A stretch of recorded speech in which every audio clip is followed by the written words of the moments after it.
Hello बच्चों, कैसे हैं आप सब। आज के सेशन में आप सबका स्वागत है। मैं पवन बर्थवाल, सीनियर केमिस्ट्री फैकल्टी, विद्यापीठ देहरादून। आज हम लोग डिस्कस करने जा रहे हैं जो कल पेपर हुआ है जेई एडवांस का, पेपर 1 केमिस्ट्री में। जैसा कि आपको पता है, इस बार का पेपर बहुत ही सिंपल पेपर था। देखिए, ये पहला क्वेश्चन है यहाँ पे हमारे पास। A closed vessel contains 10 gram of an ideal gas at 300 Kelvin which exerts 2 atmospheric pressure। तो जो डाटा दिया गया है हम उसको पहले अलग से लिख लें। यहाँ पे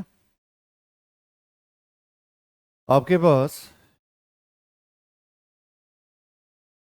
एक्स के बारे में, जो एक्स गैस है उसके बारे में जो आपको डाटा दिया गया है, उसका प्रेशर आपको दिया गया है 2 एटमॉस्फेयर। टेम्परेचर आपको दिया गया है 300 केल्विन। वॉल्यूम बच्चे हम लोग वी मान लेते हैं। कंटेनर का अपना कुछ एक वॉल्यूम होगा और उसका वेट आपको दिया गया है, वेट है आपके पास 10 ग्राम। तो यहाँ पे अगर हम इसके लिए P V is equal to N R T apply करें और यहाँ से आप प्रेशर की जगह पे 2 रखें, volume V, number of moles को आप लिख लीजिए weight 10 divided by molecular weight of X, R, और टी की जगह पे आप 300 रखें। आप इस इक्वेशन को पहली इक्वेशन की तरह रख लें। अब आता है आपके पास वाई गैस। वाई गैस डालते ही टोटल प्रेशर आपका 6 एटमॉस्फेयर हो गया था। इसका मतलब जो वाई का प्रेशर था वो था पी एट 4 एटमॉस्फेयर।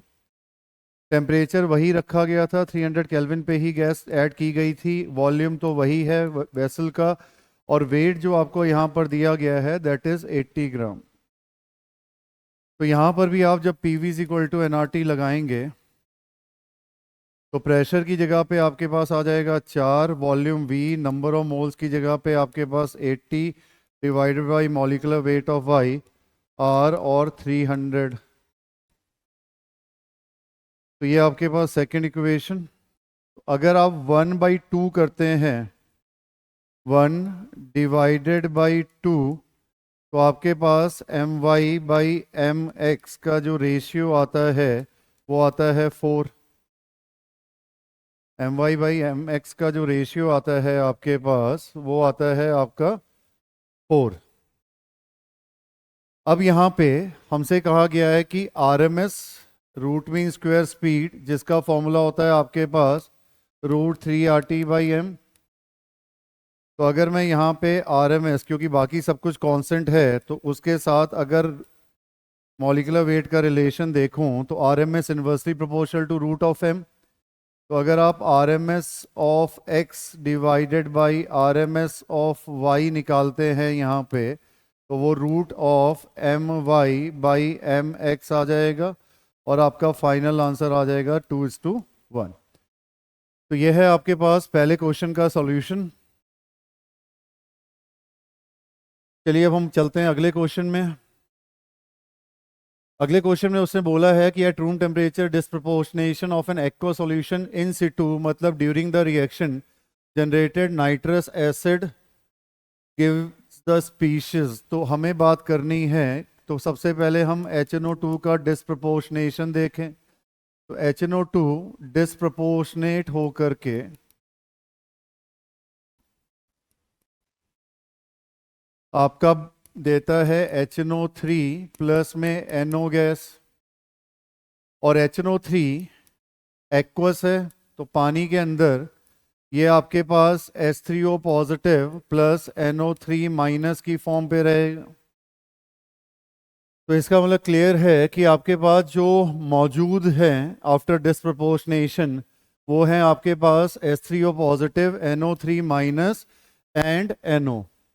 तो उसने यही बोला है कि इसके डिस्प्रपोर्शनेशन में आप बताइए कि कौन सी स्पीशीज प्रेजेंट है। तो HNO3 जो कि एक्वस है, तो उस केस में ये आपको H3O प्लस और NO3 माइनस देगा और साथ में आएगी NO गैस। चलिए हम डिस्कस कर रहे हैं third question. Third question simple है। Aspartyl phenyl alanine methyl ester, ठीक है। इसमें जो आप एस्पार्टिक एसिड देख रहे हैं वो आपके पास एन टर्मिनल है। और एन टर्मिनल कहाँ पे रखा जाता है? लेफ्ट हैंड साइड में। और ये जो फिनाइल एनालीन एस्टर एस्टर बनाएंगे तो क्या होगा, यहाँ से ये ग्रुप हटेगा और इसकी जगह पे एम ही आ जाएगा। ये जो फिनाइल एनालीन एस्टर की अगर हम बात करें तो ये आपका सी टर्मिनल है, और सी टर्मिनल आपके पास आता है राइट हैंड साइड में। और जैसा कि आपको मालूम है कि यहाँ पर जो लिंकेज आपके पास जनरेट होगी, ठीक है, यहाँ पर जो आपके पास लिंकेज जनरेट होने वाली है वो है अमाइड लिंकेज, तो CONS2 के साथ। तो आपका आंसर जो जाएगा वो है बी ऑप्शन, जिसमें कि आप देख रहे हैं कि ये एस्पार्टिल वाला हो गया, और इधर से इधर वाला जो फेज है ये है फिनाइल एलानीन।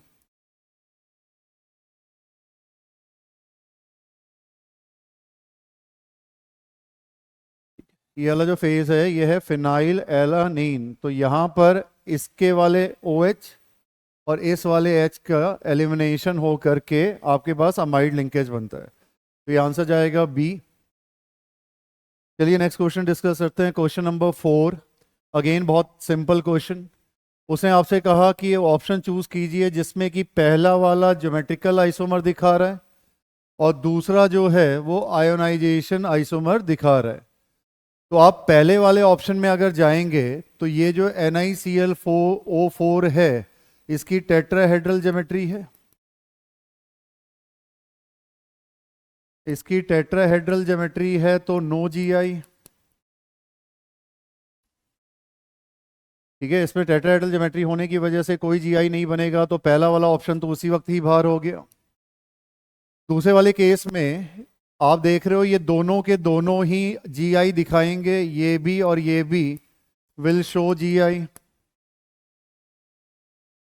ठीक है, पैलेडियम आपको पता है स्क्वायर प्लेनर ज्योमेट्री बनाता है, और स्क्वायर प्लेनर ज्योमेट्री में if you have different ligands तो आपको GI दिख जाता है। ये आपका जो है पहला वाला जो इसमें ऑप्शन है वो ऑक्टाहेड्रल है, और ऑक्टाहेड्रल में हमारे पास GI दिख जाता है अंडर दिस कंडीशन जो लिगेंड्स दिए हुए हैं। बट यहाँ पर जो ये दोनों के दोनों आपके पास यहाँ पर जो केस देख रहे हो ये आयोनाइजेशन आइसोमर नहीं है, ये कोऑर्डिनेशन आइसोमर का केस है, कोऑर्डिनेशन आइसोमर्स। तो उसने कहा था कि पहला वाला ज्योमेट्रिकल आइसोमर दिखा है वो इसमें सही आ रहा है, बट सेकंड वाला जो है that is the part of coordination isomer, इसलिए ये गलत हो गया। तो बी वाला ऑप्शन भी आपका गलत हो गया। सी वाले ऑप्शन में अगर आप बात करेंगे तो ये वाला जो पार्ट है आपको पता है ये ज्योमेट्रिकल आइसोमर दिखाता है फैक एंड मर ऑप्शन, फेशियल एंड मेरिडियोनल, और ये भी आपका GI बनाएगा। और इसमें जो ये दोनों के दोनों हैं ये आयोनाइजेशन आइसोमर हैं।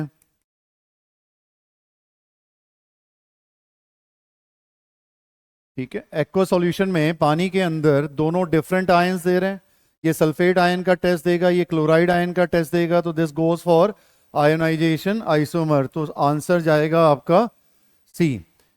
डी ऑप्शन में क्या दिक्कत आ गई है, डी ऑप्शन में यहीं पे दिक्कत आ गई है कि जो ये वाला आपको दिया हुआ है विल नॉट शो GI।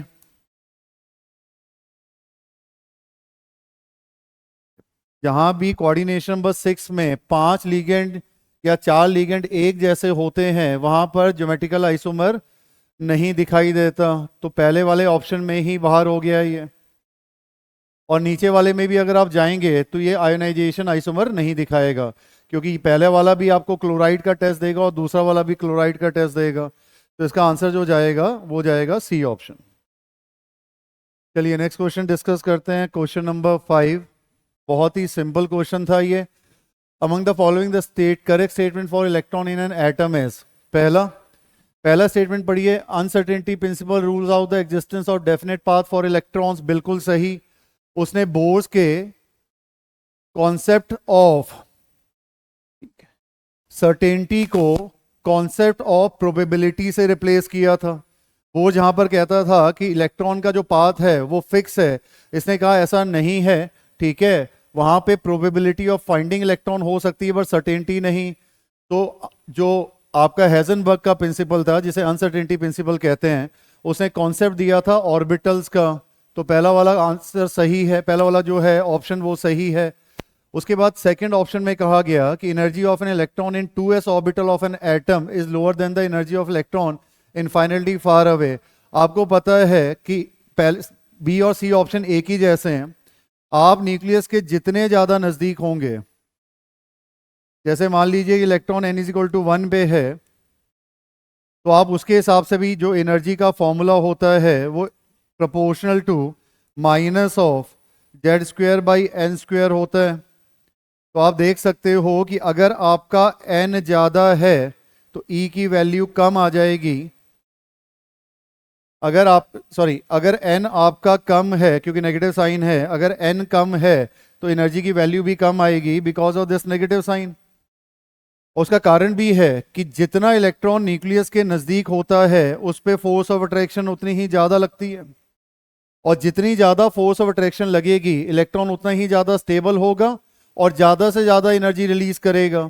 इसका मतलब जितना न्यूक्लियस के पास में इलेक्ट्रॉन है उतनी ही ज्यादा एनर्जी रिलीज है और उतना ही ज्यादा स्टेबल है। तो अगर हम बात करें n is equal to infinity की, तो वहां पर जो एनर्जी की वैल्यू आती है वो 0, और जब भी इलेक्ट्रॉन किसी शेल में होता है तो जो एनर्जी की वैल्यू आती है वो क्या आती है, नेगेटिव। तो ये कहना बिल्कुल सही है कि अगर कोई इलेक्ट्रॉन सेकंड ऑर्बिट में है तो उसकी एनर्जी कम होगी इन्फिनिटी से। तो सेकंड वाला ऑप्शन सही, और थर्ड वाला भी मैंने आपसे अभी बताया कि इलेक्ट्रॉन जितना न्यूक्लियस के पास में है वो उतना ही ज़्यादा स्टेबल है, और जितना ज़्यादा स्टेबल होगा उतनी ही ज़्यादा एनर्जी रिलीज करेगा। तो यही लिखा हुआ है the most negative energy value, ये ऑप्शन बिल्कुल सही है। चौथे ऑप्शन में बात करें, according to Bohr's model the magnitude of velocity of electron increases with increase in value of n। तो ध्यान रखिए वेलोसिटी का जो फॉर्मूला होता है वो होता है 2.18 into 10⁶ into Z by N. तो अगर n बढ़ा तो v कम हो जाएगा।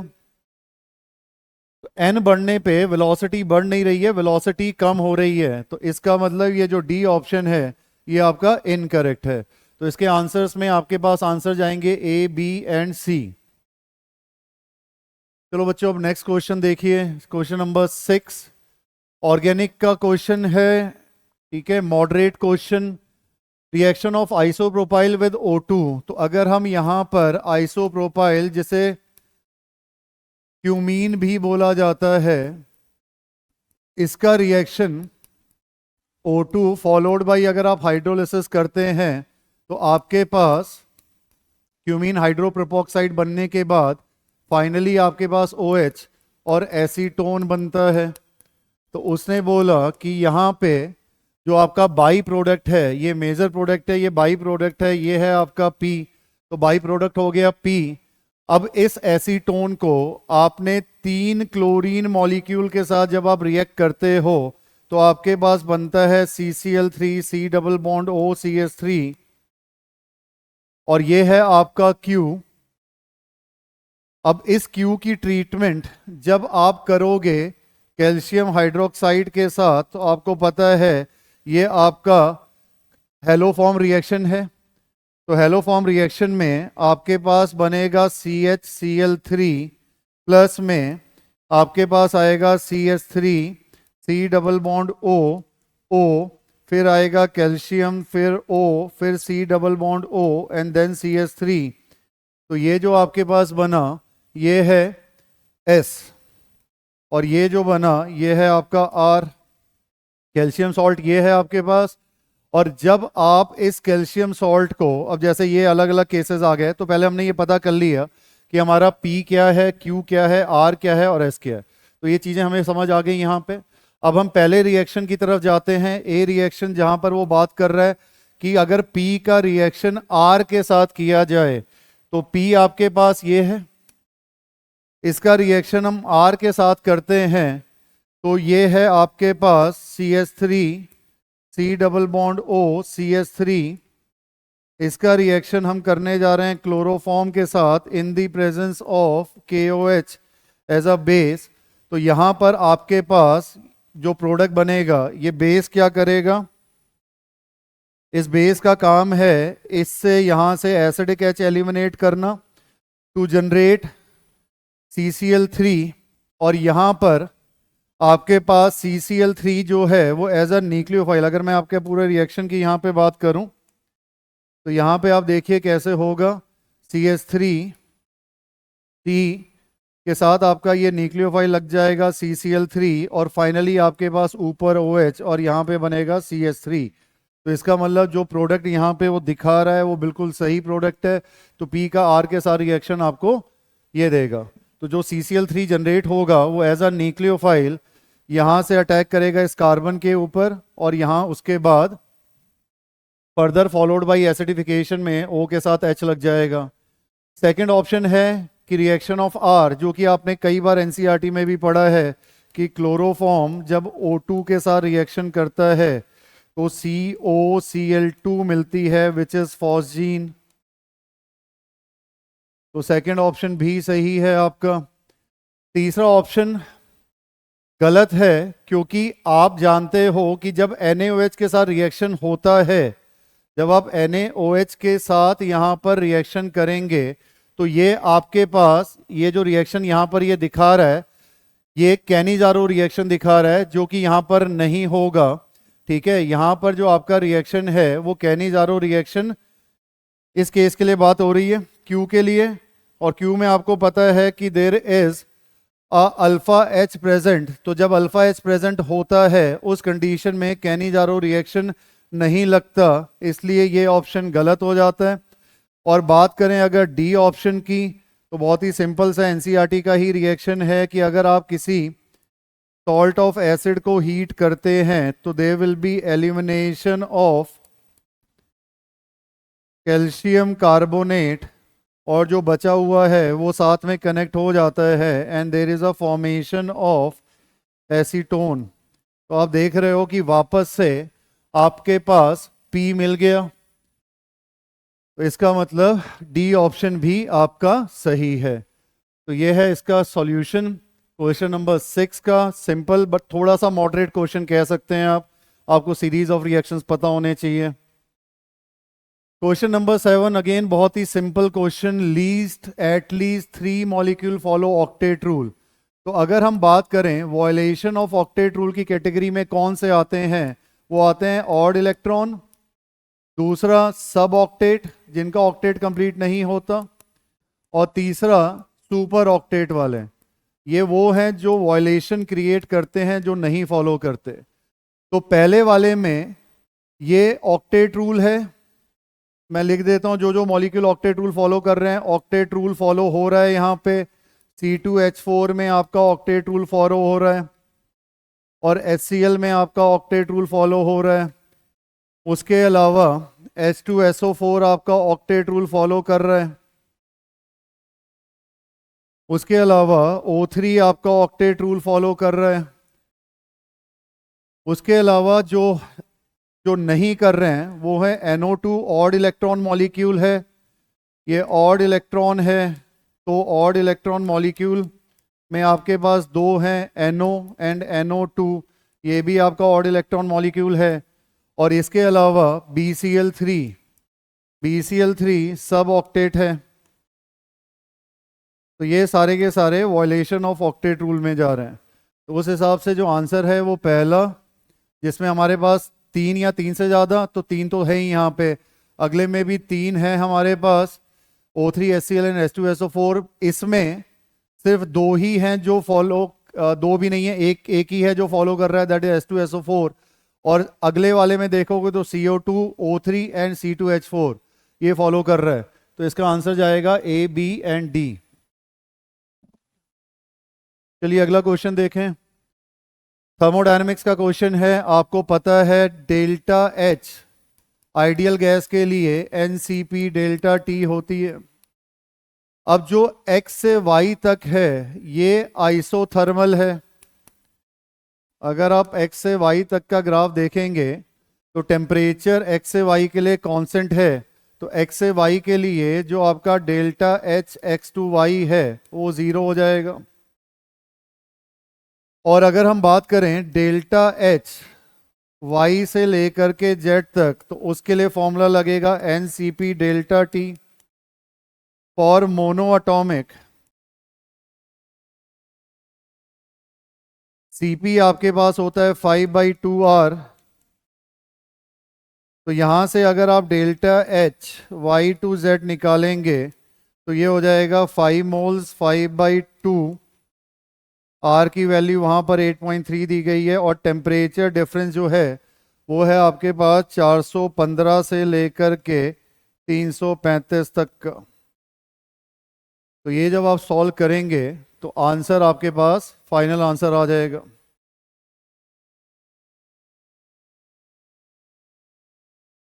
अच्छा, यहाँ पे एक चीज़ ध्यान रखिएगा, थोड़ा सा मॉडिफिकेशन है। यहाँ पर हम सीपी को ये नहीं लेंगे क्योंकि यहाँ पर उसने सीवी की वैल्यू डिफाइन कर दी है, तो थोड़ा सा आंसर में चेंज करना पड़ेगा फॉर मोनो एटॉमिक।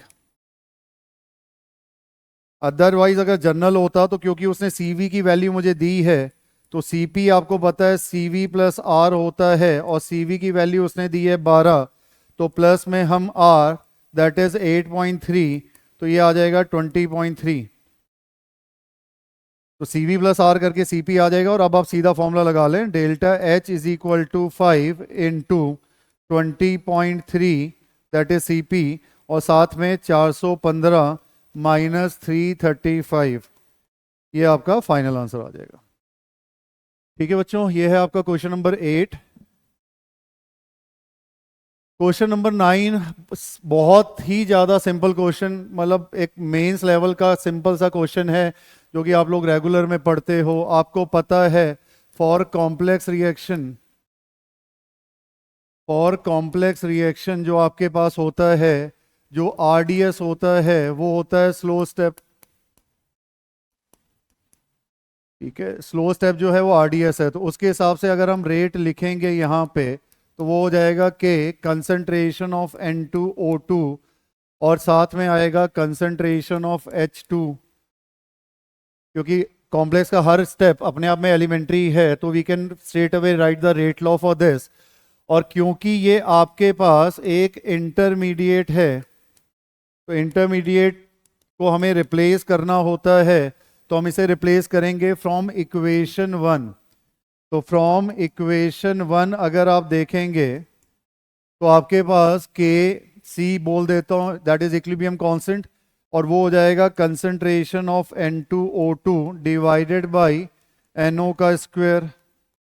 और यहाँ से आपके पास N2O2 जो है वो आपके पास आ जाएगा Kc NO का स्क्वायर। और बेटा इसको जब हम यहाँ पर रिप्लेस करेंगे तो आपके पास रेट जो आएगा वो आ जाएगा K इंटू KC NO का स्क्वायर और साथ में जो आपके पास आएगा वो था H2। तो order of reaction B3, order of reaction जो हो जाएगा वो आपके पास 3 हो जाएगा। तो इस तरीके से ये क्वेश्चन हमें अटेम्प्ट करना है। Hello, hi everyone. Myself Kumar Keshav, a chemistry faculty विद्यापीठ देहरादून। मैं आपसे आईटी जेई के question number 10th onward up to question 17 discuss करने जा रहा हूं। फर्स्ट जो क्वेश्चन है हमारा वो है कि complete reaction of acetaldehyde with excess formaldehyde upon heating. तो पहले हम ये बात समझ लें कि एस्टल्डिहाइड को हम फॉर्मल्डिहाइड के साथ रिएक्ट कराते हैं। एस्टल्डिहाइड को हमने फॉर्मल्डिहाइड के साथ रिएक्ट कराया, ठीक है। और यहां पे हमारा गिवन है कि कौन का NaOH है। तो भाई NaOH हमारा जो है तो यहां पे एल्डोल कॉन्डेंसेशन होगा, aldol condensation followed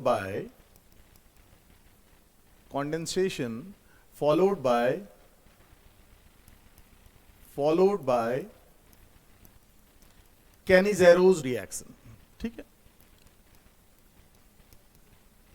aldol condensation followed by Cannizzaro reaction. तो हमें जो प्रोडक्ट मिलेगा वो मिलेगा HCOO O minus plus CH2O minus and CH2O minus.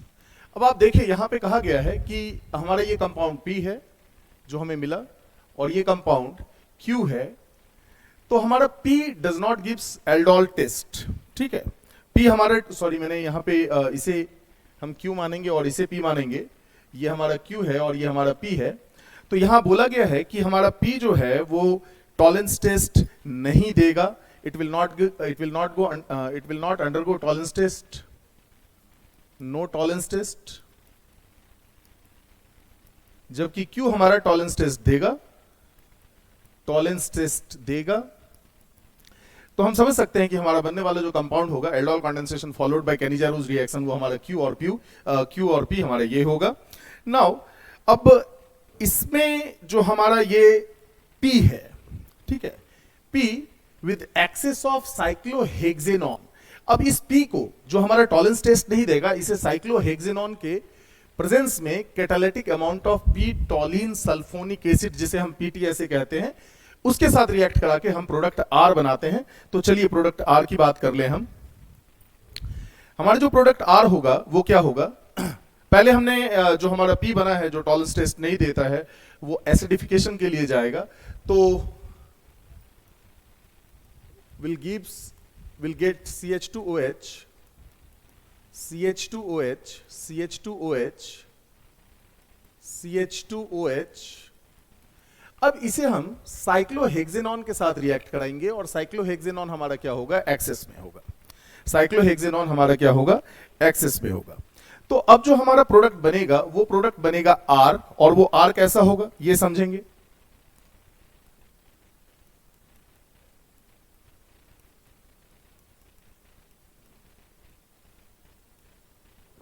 हमारा R जो बनेगा,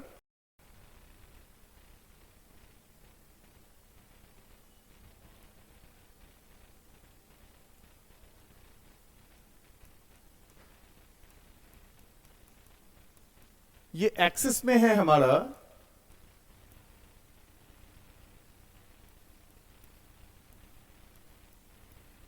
तो हमारा जो R बनेगा वो ये बनेगा। अब ये क्वेश्चन में है कि इस R में हमें मिथिलीन ग्रुप की संख्या और ऑक्सीजन एटम बताना है कि कितने होंगे, ठीक है ना। तो आइए काउंट करते हैं। यहां पे मिथिलीन ग्रुप की संख्या एक तो ये हो गई, 2 3 4 5 6 7 8 9 10 11 12 13 14 15 16 17 और 18। तो हमारा जो आंसर होगा वो होगा 18। ठीक है, हमें ऑक्सीजन एटम और मिथिलीन ग्रुप की संख्या बतानी थी, ठीक है। नाउ हम नेक्स्ट क्वेश्चन पे आते हैं। नेक्स्ट क्वेश्चन है, among we carbonyl compound different दिए हुए हैं, आप देख रहे हैं vanadium carbonyl, chromium carbonyl, copper के कार्बोनाइल, डिफरेंट कार्बोनाइल कंपाउंड्स दिए हुए हैं। अब हमें ये बताना है कि निकेल, हाँ, टेट्रा कार्बोनाइल निकेल के साथ आइसो इलेक्ट्रॉनिक कौन होंगे, ठीक है ना। तो आइए यहां पे एटॉमिक नंबर भी मेंशन कर दिया गया है। तो अगर हम बात करें टेट्रा कार्बोनाइल निकेल, तो पहले सबसे पहले तो हम निकेल कार्बोनाइल में टोटल नंबर ऑफ इलेक्ट्रॉन को कैलकुलेट कर लेते हैं। टोटल नंबर ऑफ इलेक्ट्रॉन को हम कैलकुलेट कर लेंगे, ठीक है, टेट्रा कार्बोनाइल निकेल में। तो टोटल हमारा जो निकेल का एटॉमिक नंबर होता है वो होता है 28। तो हमारा जो इलेक्ट्रॉन्स इन NiCO होल 4 मतलब निकेल कार्बोनाइल में 28 प्लस कार्बन का 6 प्लस 8 14 इंटू 4, ठीक है, ये इज इक्वल हो जाएगा, हाँ, 84, ठीक है। 14 into 4 plus 28 is equal 84। Total number of जो इलेक्ट्रॉन हमारे निकल कार्बोनाइल में होंगे वो इतने होंगे। अब हम हर एलिमेंट में, मतलब हर कॉम्प्लेक्स में, कार्बोनाइल कॉम्प्लेक्स में नंबर ऑफ इलेक्ट्रॉन कैलकुलेट करेंगे। तो जैसे सबसे पहले हम वेनेडियम कार्बोनाइल की बात कर ले, हमें देखना है कि 84 इलेक्ट्रॉन कहां होगा। तो वेनेडियम कार्बोनाइल में, ठीक है, आप देख रहे हैं कि वेनेडियम का एटॉमिक नंबर 23 है, 23 इंटू 6 प्लस 6 इंटू 14, ठीक है। तो वेनेडियम कार्बोनाइल में जो टोटल इलेक्ट्रॉन की संख्या होगी वो हो जाएगी 107। और यहां से क्लियर है कि वेनेडियम कार्बोनाइल हमारे निकल कार्बोनाइल के साथ आइसो इलेक्ट्रॉनिक नहीं है, ठीक है ना। दूसरा क्रोमियम कार्बोनाइल की बात करते हैं। क्रोमियम कार्बोनाइल में क्रोमियम के जो इलेक्ट्रॉन की संख्या है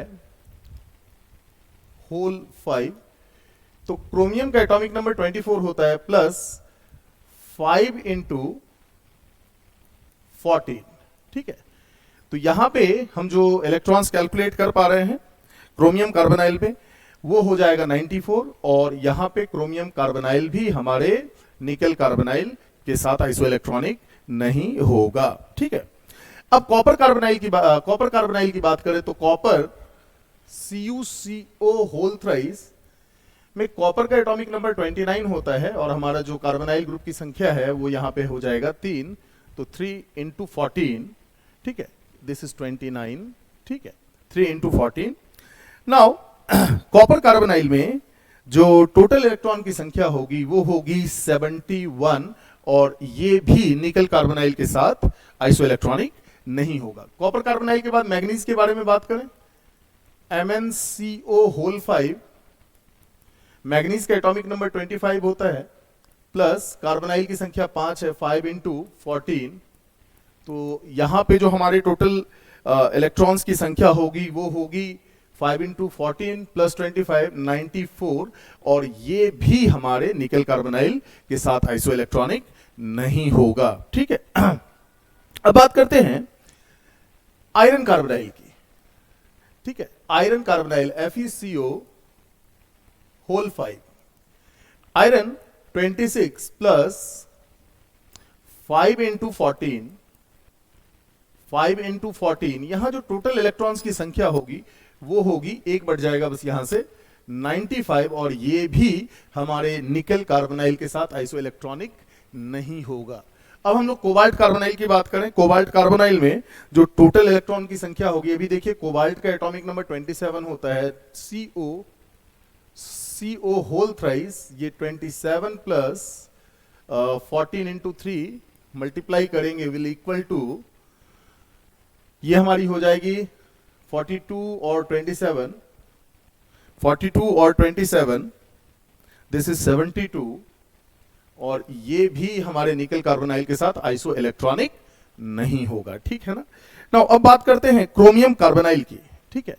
तो क्रोमियम का एटॉमिक नंबर 24 होता है, Cr, हमने कोबाल्ट कार्बोनाइल की बात कर ली, CrCO होल 4, CrCO होल 4, इसकी बात करते हैं तो 24 प्लस 14 इंटू 4। अब आप देख सकते हैं कि यहां पे जो टोटल इलेक्ट्रॉन्स की संख्या है, ठीक है, वो हो रहा है 84। टोटल इलेक्ट्रॉन की जो संख्या है वो हो रहा है 84, और यहां पे chromium carbonyl is isoelectronic with NiCO whole 4, ये हमें यहां पे मिल गया। बट हम आगे भी इरिडियम कार्बोनाइल की बात कर लेते हैं। इरिडियम कार्बोनाइल, ठीक है, इरिडियम कार्बोनाइल में इरिडियम का एटॉमिक नंबर होता है 77 प्लस 3 इंटू 14, ये इज इक्वल दे देगा हमें, हाँ, 119, and it is again not isoelectronic with निकल कार्बोनाइल। तो आई होप आप समझ गए होंगे कि निकल कार्बोनाइल के साथ आइसोइलेक्ट्रॉनिक कौन होगा, ठीक है। जो और हमारा जो करेक्ट आंसर है वो है CrCO होल 4, तो यहां पे जो आंसर हो जाएगा वो हो जाएगा 1, ठीक है। आइए नेक्स्ट क्वेश्चन पे हम बढ़ते हैं।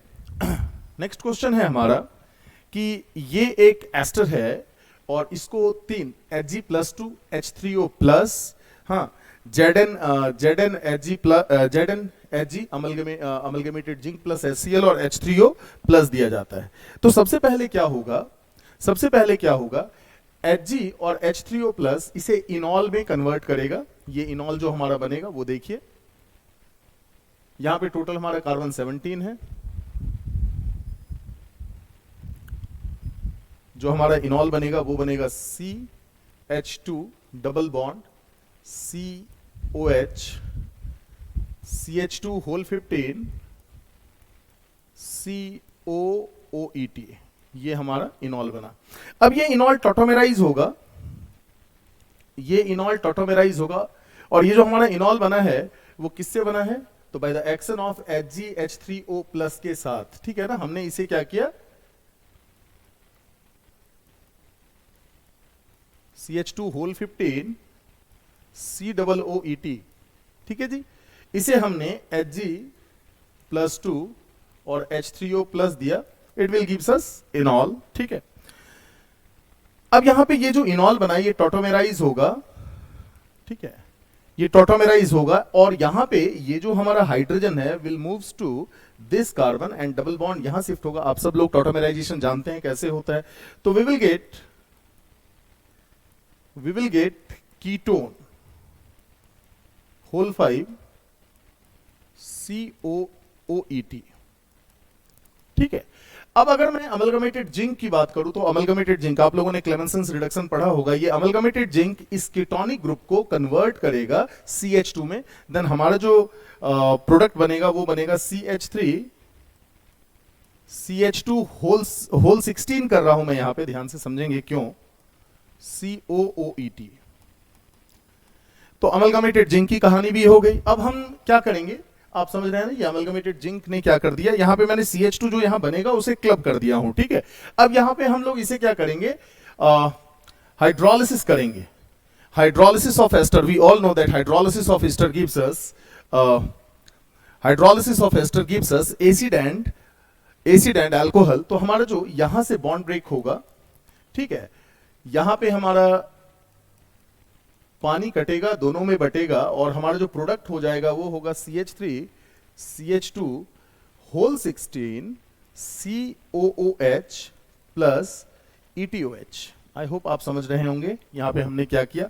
तो ये हमारा प्रोडक्ट है। अब देखिए क्वेश्चन में यहां पे कह क्या रहा है, ठीक है ना, क्वेश्चन में कह रहा है कि ये हमारा प्रोडक्ट P है, ठीक है। Glycerol reacts completely with excess P, ठीक है। एक्सेस ऑफ P, हमारा P क्या बना है, हमारा P बना है एसिड, ठीक है ना। एक्सेस ऑफ P के साथ रिएक्ट करेगा in the presence of acid catalyst to form Q, acid catalyst के साथ Q फॉर्म करेगा, ठीक है। तो आइए करते हैं, ठीक है ना। ग्लिसरॉल रिएक्ट करेगा, तो मैं दूसरे स्लाइड पे मूव कर रहा हूं। देखिए मैं दूसरे स्लाइड पे मूव कर रहा हूं। हमारा जो एसिड था वो था CH3 CH2 होल 16 COOH, ठीक है। इसे हम ग्लिसरॉल से रिएक्ट करेंगे, ठीक है ना। ये हमारा P हो गया, ये P हमारा ग्लिसरॉल से रिएक्ट करेगा। ये देखिए ग्लिसरॉल OH OH OH, ठीक है। अगेन यहां पे हम क्या कर रहे हैं, एस्टरिफिकेशन कर रहे हैं, ठीक है ना। हम यहां पे एस्टरिफिकेशन कर रहे हैं। तो एस्टरिफिकेशन जब हम करेंगे तो हमारे पास जो प्रोडक्ट होगा वो क्या बन जाएगा, OCO CH2 whole 16 CH3 OCO CH2 whole 16 CH3 OCO CH2 whole 16 CH3। I hope आप लोग समझ रहे हैं। आपको समझ में आ रहा है बच्चों, कहीं कोई दिक्कत नहीं है, ठीक है, बहुत बढ़िया बच्चों। अब क्या कर रहा है कि हम इसे अगेन सेपोनिफाई करेंगे NaOH के साथ। अगर हम इसे सेपोनिफाई करेंगे NaOH के साथ और मैं आपसे पूछूं कि बताएं यहां सेपोनिफिकेशन का रिजल्ट क्या होगा, तो आप बोलेंगे सर्टेनली CH3 CH2। मैं यहां पे एक साथ ही लिख दे रहा हूं इसे, CH3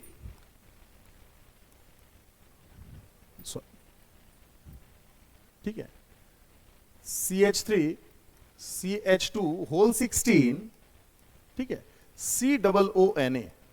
और जो हमारे मोल्स मिलेंगे वो कितने मोल्स मिलेंगे, 3 मोल्स ऑफ COONA मिलेगा। अब देखिए इस 3 मोल्स ऑफ COONA, इस 3 मोल्स ऑफ COONA को हमने रिएक्ट कराया, ठीक है, CaCl2 के साथ टू इल्ड CaSO, ठीक है। तो देखिए अगर हम यहां से प्रोड्यूस होने वाले CH3 CH2 होल 16 COONA को, और हमें यहां मिला कितना, 3 मोल्स मिला है, ठीक है।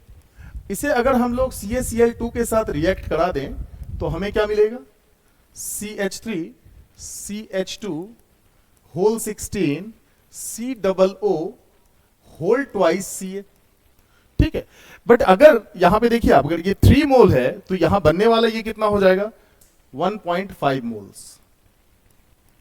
आई होप आप समझ रहे होंगे कि अगर ये 3 मोल्स है तो यहां बनने वाला जो हमारा, समझ रहे हैं ना आप, यहां पे 3 है तो ये 3/2 बनेगा। तो हम 3/2 को 1.5 भी कह सकते हैं। तो जो moles of salt, calcium salt होगा वो 3.5 होगा।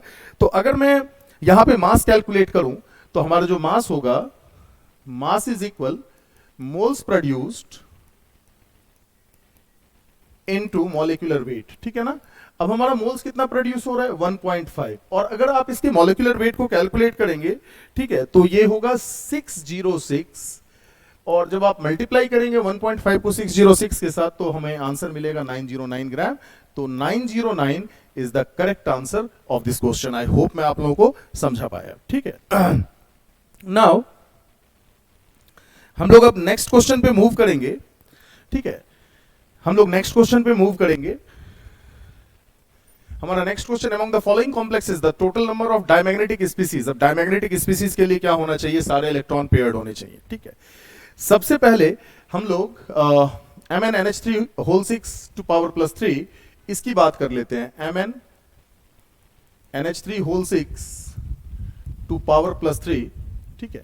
अब इसकी बात करते हैं तो इसमें मैग्नीज प्लस 3 स्टेट में है। तो मैग्नीज प्लस 3 स्टेट में जो इलेक्ट्रॉन कंटेन करता है वो कितना करता है 3d4। 3d4 Mn in plus 3 state contains electron 3d4, समझ में आया ना, 3d4 इलेक्ट्रॉन कंटेन करेगा, ठीक है। और यहां पे अगर मैं 3d Eg और T2g सीरीज की बात करूं तो this is Eg, this is T2g series. 4 electron, ये देखिए 4 इलेक्ट्रॉन ऐसे होने चाहिए, ठीक है।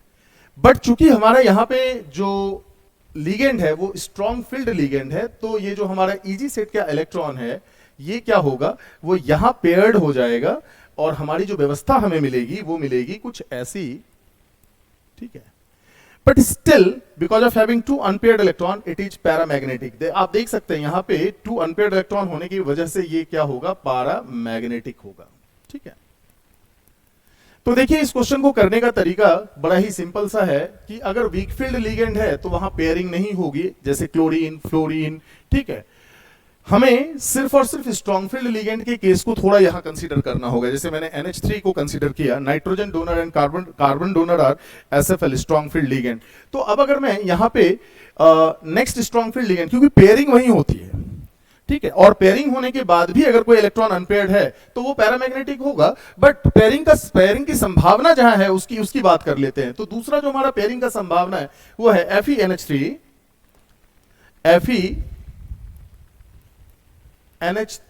होल 6 प्लस माइनस 3 में, सॉरी प्लस 3, सॉरी यहां पे थोड़ा सा विजिबल नहीं है, प्लस 3 होगा। अब यहां पे देखिए आयरन हमारे प्लस 3 ऑक्सीडेशन स्टेट में है, तो Fe प्लस 3 ऑक्सीडेशन स्टेट में जो इलेक्ट्रॉन कंटेन करता है वो कितना कंटेन करेगा, वो कंटेन करेगा, आप लोग बताइए, आयरन का एटॉमिक नंबर 26 होता है, तो ये 3D6 एंड 4s2 ये होता है। अब अगर आयरन प्लस 3 स्टेट में गया तो यहां से 2 इलेक्ट्रॉन गया, ठीक है ना, और यहां से 1 इलेक्ट्रॉन गया, तो 3D5, तो टोटल 5 इलेक्ट्रॉन्स आर देयर। तो 5 इलेक्ट्रॉन्स में भी यहां पे भी संभावना कुछ ऐसी बन रही है, देखें इलेक्ट्रॉन सिंगली फिल्ड हो सकते थे, ठीक है। बट चूंकि हमारा, मैंने आपको क्या बताया, लिगेंड स्ट्रॉन्ग फील्ड है, तो यहां पेयरिंग हो जाएगी, ठीक है, हमारी यहां पेयरिंग हो जाएगी, और फाइनली जो व्यवस्था हमें मिलेगी इलेक्ट्रॉन की वो कुछ ऐसी मिलेगी। बट स्टिल इसके पास एक अनपेयर्ड इलेक्ट्रॉन है, सो ये पैरामैग्नेटिक है। देखिए strong field ligand normally gives will gives us paired electron जितना मैक्सिमम हो सकता है, बट जरूरी नहीं कि वो ऑलवेज हर केस में डायमैग्नेटिक स्पीसीज ही दे। हाँ, पेयरिंग का रिजल्ट डायमैग्नेटिक हो सकता है। अब यहां पे कोबाल्ट, ठीक है, इथिलीन, ठीक है, इथिलीन डायमाइन के साथ जो हमारा कोबाल्ट कॉम्प्लेक्स है इसकी बात कर लेते हैं। Cobalt COEN whole thrice plus 3, cobalt हमारे प्लस 3 ऑक्सीडेशन स्टेट में है बच्चों। तो प्लस 3 इस ऑक्सीडेशन स्टेट में कोबाल्ट के पास जो इलेक्ट्रॉन होगा, कोबाल्ट का एटॉमिक नंबर 27 होता है, और इसका electronic configuration 3D7 and 4s2 ये होता है न्यूट्रल स्टेट में। अब अगर मैं CO के प्लस 3 ऑक्सीडेशन स्टेट की बात करूं तो जो हमारी व्यवस्था बन जाएगी वो बन जाएगी 3D6 की। अब यहां पे देखिए आप, यहां पे Eg खाली हो गया, फिर भी एक इलेक्ट्रॉन अनपेयर्ड है, बट यहां पे सीन क्या होगा ये देखें आप, यहां पे 6 इलेक्ट्रॉन, स्ट्रॉन्ग फील्ड लिगेंड है इथिलीन डायमाइन, और कुछ ऐसी व्यवस्था होगा तो ये डायमैग्नेटिक स्पीसीज होंगे। आई होप मैं आपको समझा पाया कि कैसे हमारा करेक्ट आंसर हमारा ये हो जाएगा। Total number of diamagnetic species जो होगा हमारा वो होगा 1। यहां जो आंसर होगा वो होगा 1। आई होप मैं आप लोगों को समझा पाया। आप लोगों को समझ में आ रहा है बच्चों? बहुत बढ़िया, बहुत बढ़िया बच्चों। चलिए नेक्स्ट क्वेश्चन की तरफ मूव करते हैं। अभी यहां कंडक्टोमेट्रिक टाइट्रेशन का केस है, तो यहां पे जो करेक्ट आंसर है वो क्या है उसको समझते हैं। और क्वेश्चन नंबर 14 की बात हम कर रहे हैं, ये मैट्रिक्स मैच क्वेश्चन है, ठीक है ना। तो देखेंगे आप, जो हमारा लैम्डा ऑफ केसीएल होगा, लैम्डा ऑफ केसीएल होगा वो क्या कितना हो जाएगा आप बताएं? 7.4 प्लस 7.6। आप देखिए के प्लस की वैल्यू कितना हो जाएगी 7.4, और सीएल माइनस की वैल्यू कितनी हो जाएगी? के प्लस की वैल्यू हो जाएगी 7.4 प्लस 7.6 इज इक्वल 15 अप्रोक्स, है ना। और लैम्डा KNO3 की वैल्यू क्या हो जाएगी? लैम्डा KNO3 की वैल्यू हो जाएगी 7.4, KNO3 की वैल्यू हो जाएगी 7.4 प्लस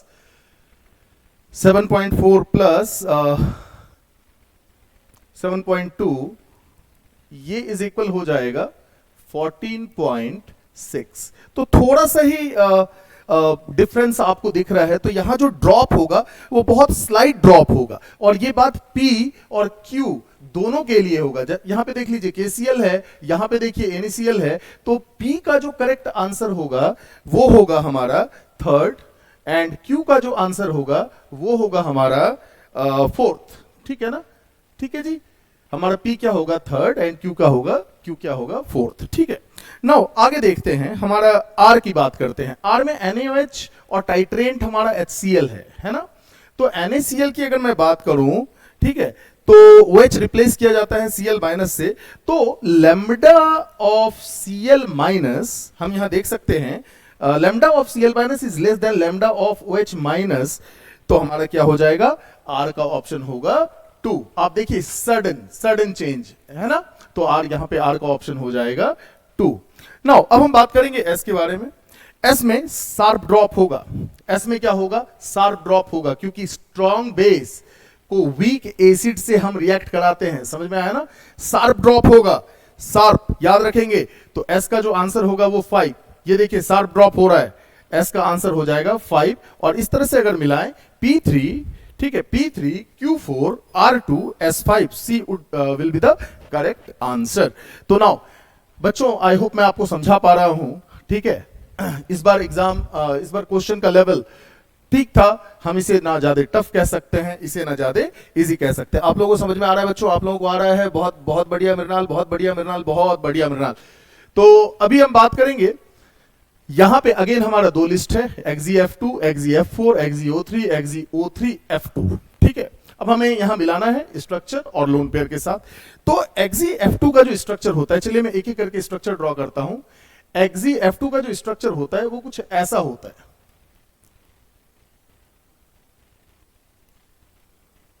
ये आप लोगों ने देखा होगा, ये आप लोगों ने कई एक बार पढ़ा होगा, समझ रहे हैं ना। तो यहां पे जो ज्योमेट्री है वो क्या हो रहा है?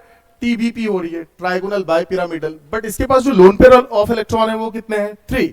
TBP विथ 3 लोन पेयर, तो हमारा जो हो जाएगा यहां पे ट्राइगोनल बाइपिरामिडल 5। हमारा XeF2 का क्या हो जाएगा? 5, मतलब P का 5। आई होप आप समझ रहे होंगे। XeF4 की बात करें तो XeF4, ये देखें XeF4, ये 2 लोन पेयर है, ठीक है। ये स्क्वायर बाइपिरामिडल ज्योमेट्री है, जिसे हम ऑक्टाहेड्रल भी कहते हैं, ऑक्टाहेड्रल, ठीक है। इसमें जो लोन पेयर की संख्या होगी वो 2 लोन पेयर होगी। तो हमारा जो Q है, Q का करेक्ट आंसर जो होगा वो हो जाएगा 3rd octahedral with 2 lone pairs of electron. XeO3 की बात करते हैं। ये देखिए XeO3 का स्ट्रक्चर ऐसा होता है बच्चों, XeO3 का स्ट्रक्चर ऐसा होता है कुछ। अब ये टेट्राहेड्रल ज्योमेट्री है with 1 lone pair of electron, tetrahedral with one lone pair of electron. तो हमारा जो आर होगा, आर का करेक्ट आंसर होगा लिस्ट 2 में सेकेंड, ठीक है ना। और लास्ट XeO3F2 की बात करें तो XeO3F2 का जो स्ट्रक्चर होगा वो कुछ ऐसा होगा, XeO3F2। तो आपको यहां स्पष्ट दिख रहा है कि ये ट्राइगोनल बाइपिरामिडल ज्योमेट्री है विदाउट एनी लोन पेयर। तो हमारा जो S होगा, S का सही जो अल्टरनेटिव होगा 4। तो अब अगर यहां से मिलाएं P5 Q3 R2 and S4 तो B will be the correct answer. I hope मैं आप लोगों को समझा पा रहा हूं। नाउ नेक्स्ट क्वेश्चन पे हम मूव करते हैं बच्चों। यहां पे यहाँ पे रिएजेंट्स, बहुत सारे reagent O3, aqueous NaOH, ethylene glycol, PTSA के साथ दिया गया है। मतलब ये 6th स्टेट तक रिएक्शंस को कैरी किया जा रहा है, ठीक है ना। तो आइए इसकी बात करते हैं। क्वेश्चन नंबर 16 मुझे थोड़ा विजिबल कम हो रहा है। तो ये यहां पे हमने पहले क्या किया, देखिए मैं फर्स्ट बना रहा हूं लिस्ट फर्स्ट का P। यहां पे हमने O3, इसे O3 और जिंक दे दिया, ठीक है। तो यहां पे बॉन्ड ब्रेक होगा and we will get this, है ना। अब इसे एक्वस NaOH दे रहे हैं, अब इसे हम लोग एक्वस NaOH दे रहे हैं।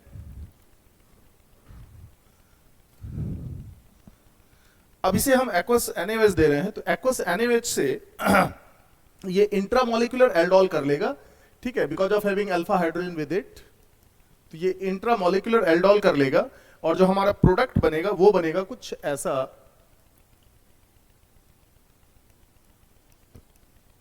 ठीक है। आई होप आप लोग समझ रहे होंगे। अब इसको हमने इथिलीन ग्लाइकॉल दिया है, इसे हम लोग इथिलीन ग्लाइकॉल प्लस PTSA दे दिया। हमने O3 की बात देख ली, एक्वस NaOH की बात देख ली, इथिलीन ग्लाइकॉल प्लस PTOH। तो हमारा जो प्रोडक्ट होगा वो कुछ ऐसा होगा, ठीक है। अभी इसके बाद हम क्या कर रहे हैं, इसे BH3 और H2O2 दे रहे हैं, BH3 और H2O2 दे रहे हैं। तो सर्टेनली यहां पे हमारा जो डबल बॉन्ड है वो ब्रेक होगा और OH यहां लग जाएगा,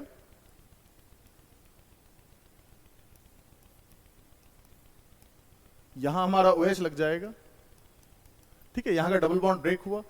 अब इसे हम क्या कर रहे हैं, अब इसे हम H3O प्लस दे रहे हैं। तो H3O प्लस देने से क्या होता है, ये जो इथिलीन का लिंकेज है ना ये ब्रेक हो जाएगा और यहां हमारा बन जाएगा,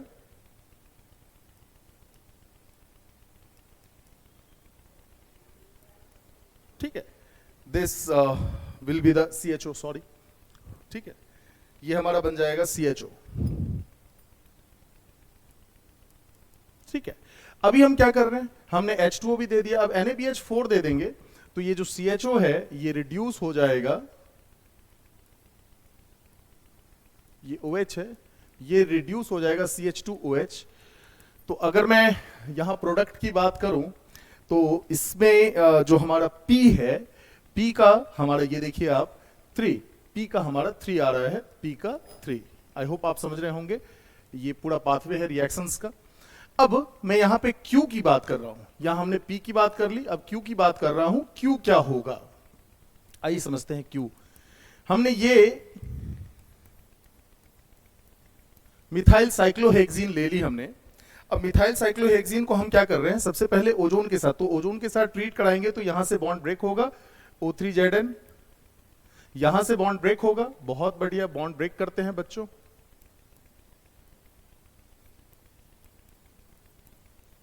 ठीक है, आई होप आप सब लोगों ने किया होगा। अब इसे NaOH देंगे तो NaOH हमारा इंट्रामोलिकुलर एल्डोल कराएगा, NaOH इंट्रामोलिकुलर एल्डोल कराएगा तो हमारा जो प्रोडक्ट बनेगा वो बनेगा, ठीक है, हमारा जो प्रोडक्ट बनेगा वो बनेगा दिस, ठीक है। अब हमने ओजोन कर लिया, एक्वस NaOH, इथिलीन ग्लाइकॉल देंगे तो इथिलीन ग्लाइकॉल में सिमिलरली हम वैसे ही करेंगे जैसे हमने इससे पहले किया था। ये क्या हो जाएगा,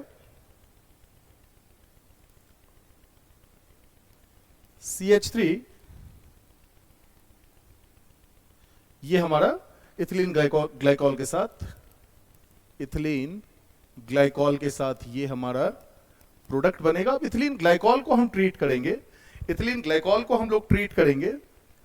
इथिलीन ग्लाइकॉल के बाद जो हमारा प्रोडक्ट बना है उसको ट्रीट करेंगे BH3H2O2 NaOH के साथ, ठीक है। तो हमारा जो प्रोडक्ट बनेगा वो बनेगा, पहले तो H3O हम लोग दे देंगे, अच्छा H2O2 भी H3O है, फिर उसके बाद NaBH4 है, सॉरी H2O है।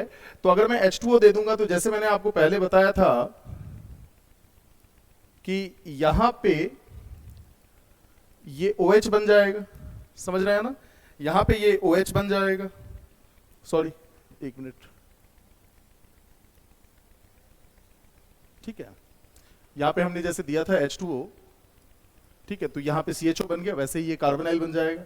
अब इसे क्या करेंगे, NaBH4 दे देंगे, इसे क्या करेंगे, NaBH4 दे देंगे, ठीक है ना। तो अगर हमने NaBH4 दिया, इसे हमने अगर इसे NaBH4 दिया तो हमारा जो प्रोडक्ट बनेगा वो क्या बनेगा, देखें हमारा जो प्रोडक्ट बनेगा वो बनेगा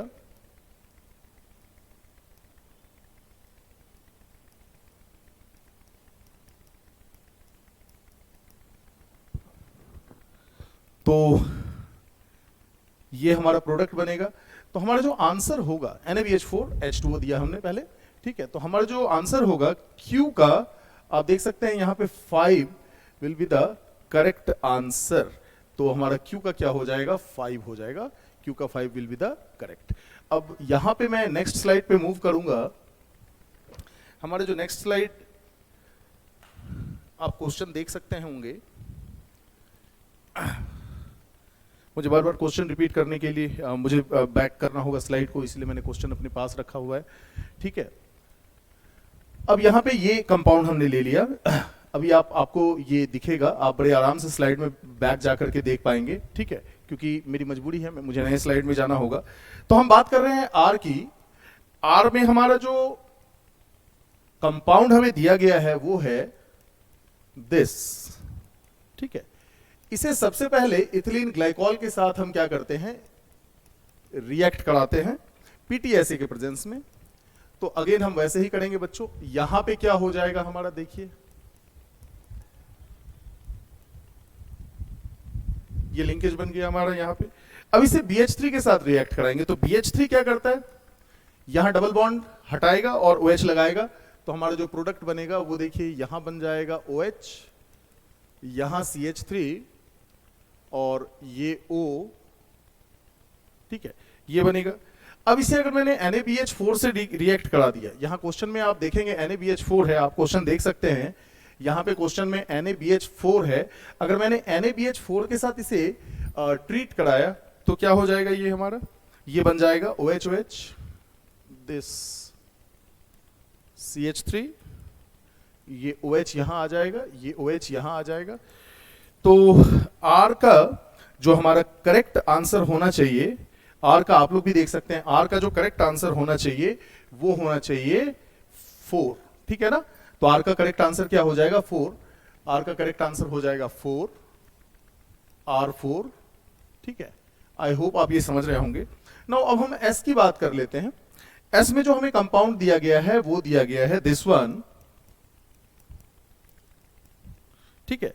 इसे ethylene glycol, again ethylene glycol, ethylene glycol, यहां भी इथिलीन ग्लाइकॉल,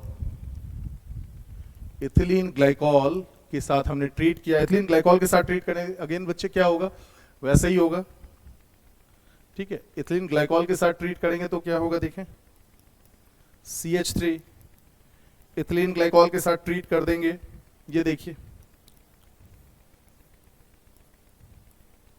यहां पे इथिलीन आके जुड़ जाएगा CH3, ठीक है। अब इथिलीन ग्लाइकॉल के बाद हमने क्या दिया है, इथिलीन ग्लाइकॉल के बाद हमने दिया है BH3H2O2, बहुत बढ़िया। तो BH3H2O2 दे देंगे, तो डबल बॉन्ड ब्रेक होगा और OH यहां लग जाएगा,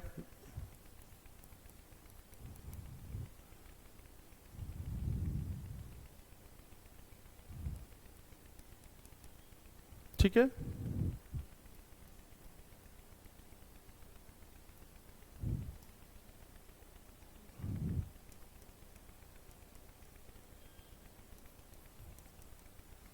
और इसे अब अगेन हम क्या करेंगे, इसे हम दे रहे हैं एस की बात कर रहे हैं ना, BH3 H3O NaBH4।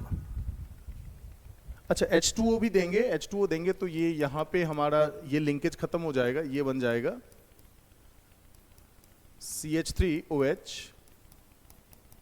और इसे अगर हम NaBH4 देते हैं तो ये हमारा कार्बोनाइल ग्रुप कन्वर्ट हो जाएगा अल्कोहल में। एंड तो हमारा S का जो करेक्ट आंसर होगा वो हो जाएगा 1। ठीक है, S का जो करेक्ट आंसर होगा वो हो जाएगा 1। यहां पे एक बार मैं थोड़ा R को एक बार रिव्यू करना चाह रहा हूं। R को हमने क्या किया था, एक बच्चों यहां पे थोड़ा सा स्टेक हुई है, यहां पे OH यहां आएगा, ठीक है, ठीक है जी, OH यहां आएगा तो R तब हमारा 4 होगा। समझ रहे हैं ना? आई होप मैं आपको समझा पाया। नाउ लास्ट क्वेश्चन जो हमारा है, हाँ लास्ट क्वेश्चन जो हमारा है वो है मोल्टन NaOH, हाँ मोल्टन NaOH H3O से बेंजीन सल्फोनिक एसिड को ट्रीट किया जाता है। तो जब हम ट्रीट करते हैं बेंजीन सल्फोनिक एसिड को, जब हम बेंजीन सल्फोनिक एसिड को ट्रीट करते हैं मोल्टन NaOH और H3O प्लस से, तो हमें मिलता है फिनॉल। ठीक है, हमें क्या मिलेगा? फिनॉल। आप देखेंगे थोड़ा सा, हमें मिलेगा फिनॉल। इस फिनॉल को फिर हमने कॉन्क HNO3 से ट्रीट किया तो we will get picric acid. आप सब लोगों ने पढ़ा होगा कॉन्क HNO3। यहां पे डायरेक्टिव इन्फ्लुएंस ऑफ ग्रुप पे थोड़ा विशेष ध्यान देना है बच्चों। तो हमें मिलेगा पिक्रिक एसिड, हमारा NO2 trinitrophenol will be the answer. ठीक है, यहां पे trinitrophenol will be the answer. तो हमारा जो P का करेक्ट ऑल्टरनेटिव है, मैं P की बात कर रहा हूं, ये कंपाउंड P है, तो P सीक्वेंस ऑफ रिएक्शन के बाद जो प्रोडक्ट देगा वो क्या देगा? Picric acid. P का जो सही आंसर होगा वो होगा 3, P3। समझ रहे हैं ना? अच्छा, आप लोगों ने लास्ट वाले क्वेश्चन में तो करेक्ट ऑल्टरनेटिव सेलेक्ट कर लिया था ना? ठीक है, P क्या है हमारा? लास्ट वाले को P3 है, Q5 है, P3 है, Q5 है, R4 है। ठीक है, R हमारा क्या है? R हमारा 4 है और S क्या है हमारा? 1 है। ठीक है, R4 और S1 है। तो देखेंगे यहां पे P3 Q5 R4 S1, A will be the correct alternative. ठीक है, तो चलिए फिर अगेन लास्ट क्वेश्चन पे हम लोग मूव करते हैं। हमारा ये पहला P का हमारा आ गया 3, P3। ठीक है, ऑप्शंस देखें, यहां पे 2 ऑप्शंस हैं जिसमें P3 हमारा है प्रोडक्ट, P3 हमारा ऑल्टरनेटिव्स में है। तो अब Q की बात कर लेते हैं। इट माइट बी कि हम Q पे ही सही आंसर बता पाए कि हमारा जो नाइट्रोफेनॉल नाइट्रोबेंजीन है, इसे कॉन्क HNO3 से रिएक्ट कराते हैं। अब जब नाइट्रोबेंजीन को कॉन्क HNO3 से रिएक्ट कराते हैं तो नाइट्रेशन होगा सर्टेनली। अब इस ग्रुप का इन्फ्लुएंस कहां होगा? डायरेक्टिव इन्फ्लुएंस को थोड़ा विशेष ध्यान से समझेंगे। तो अगर हम इसका नाइट्रेशन कराते हैं, मैं बात कर रहा हूं Q की, तो अगर हम इसका नाइट्रेशन कराते हैं तो इस ग्रुप के इन्फ्लुएंस में जो अब नाइट्रेशन होगी वो कहां चली जाएगी? मेटा पे चली जाएगी। समझ रहे हैं ना? अब इसे फर्दर हम क्या कराते हैं? टिन और HCl से रिएक्ट कराते हैं। और आप सब लोगों को पता है कि टिन और HCl से रिएक्ट कराएंगे तो ये रिड्यूसेबल ग्रुप है, ये दोनों ग्रुप रिड्यूस होके NH2 में कन्वर्ट होगा, NH2 और NH2 में कन्वर्ट होगा। अब NH2 हमारा बन गया। अब इसे NaNO3 और HCl दे देंगे 0 से 5 डिग्री सेंटीग्रेड के बीच में। तो यहां पे डाइजोटाइजेशन होगा, डाइजोनियम क्लोराइड हमारा बनेगा N2 प्लस Cl माइनस। आप सब लोगों ने पढ़ा भी होगा N2 प्लस Cl माइनस, ये डाइजोनियम सॉल्ट होगा। अब इसे हम क्या करेंगे? इसे हम H2O के साथ ट्रीट कर रहे हैं। तो जब हम डाइजोनियम सॉल्ट को H2O के साथ ट्रीट करते हैं तो वहां पे क्या होता है? OH यहां पे दोनों जगह हमारा OH जुड़ जाएगा। ठीक है ना? और उसके बाद और आगे रिएक्शन में क्या है, कॉन्क HNO3 और कॉन्क H2SO4। अब OH लग गया जी। अब इसका डायरेक्टिव इन्फ्लुएंस, अगर अब इसका नाइट्रेशन करेंगे तो इसका डायरेक्टिव इन्फ्लुएंस क्या होगा, इसका डायरेक्टिव इन्फ्लुएंस क्या होगा, बहुत तगड़ा एक्टिवेट करने वाले ग्रुप्स हैं। तो ये इनके इन्फ्लुएंस में एक NO2 यहां जाएगा, एक NO2 यहां जाएगा और एक NO2 यहां जाएगा। तो हमारा जो प्रोडक्ट बनेगा वो बन जाएगा OH NO2 OH NO2 और यहां पे NO2। तो आई होप आप समझ गए होंगे। तो अब देखिए यहां पे आप देखें कि इसका जो आंसर आ रहा है Q का, कहां आ रहा है, हमारा Q का जो आ रहा है वो 5 आ रहा है। तो हमारा जो Q होगा वो हो जाएगा Q5। तो अब आप देख सकते हैं यहां से P3 आया, Q5 आया, P3 आया, Q5 आया। तो यहीं से हम देख के बता सकते हैं कि जो हमारा करेक्ट ऑल्टरनेटिव होगा वो होगा थर्ड। ठीक है ना।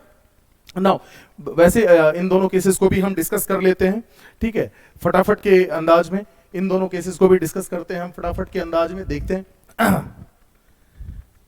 मुझे देखने के लिए क्वेश्चन चाहिए होगा। अभी देखिए क्या है कि हमारा जो, चलिए मैं क्वेश्चन देख लेता हूं।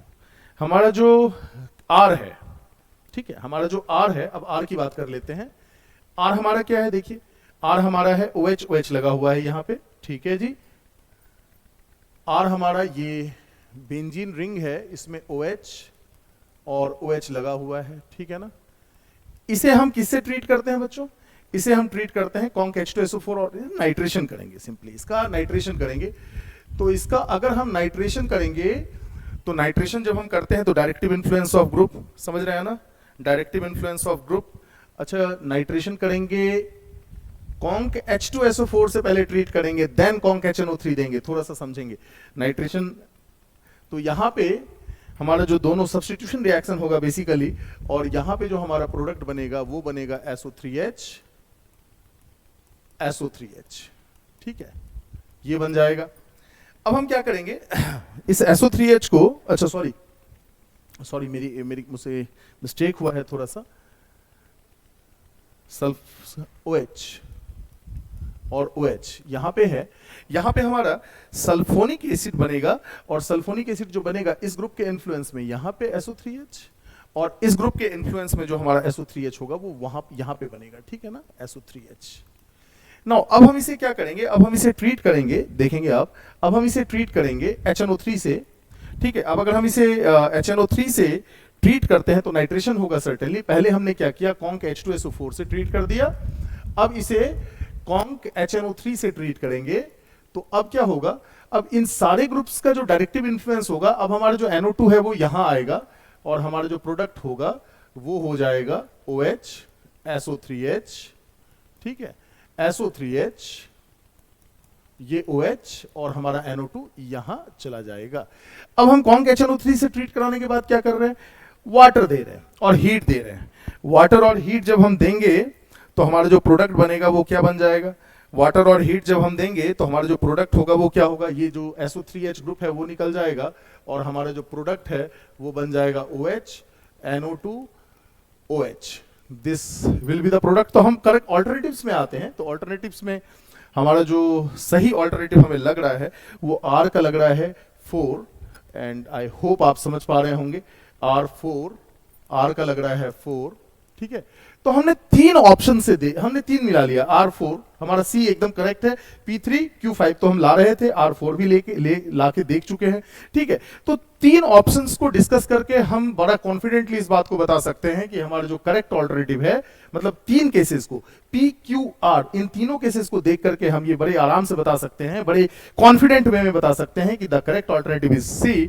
ठीक है, now this is all about the paper discussion of IT Advanced 2024, first paper of IT Advanced 2024. Thank you very much from my side. Thank you very much, बच्चों।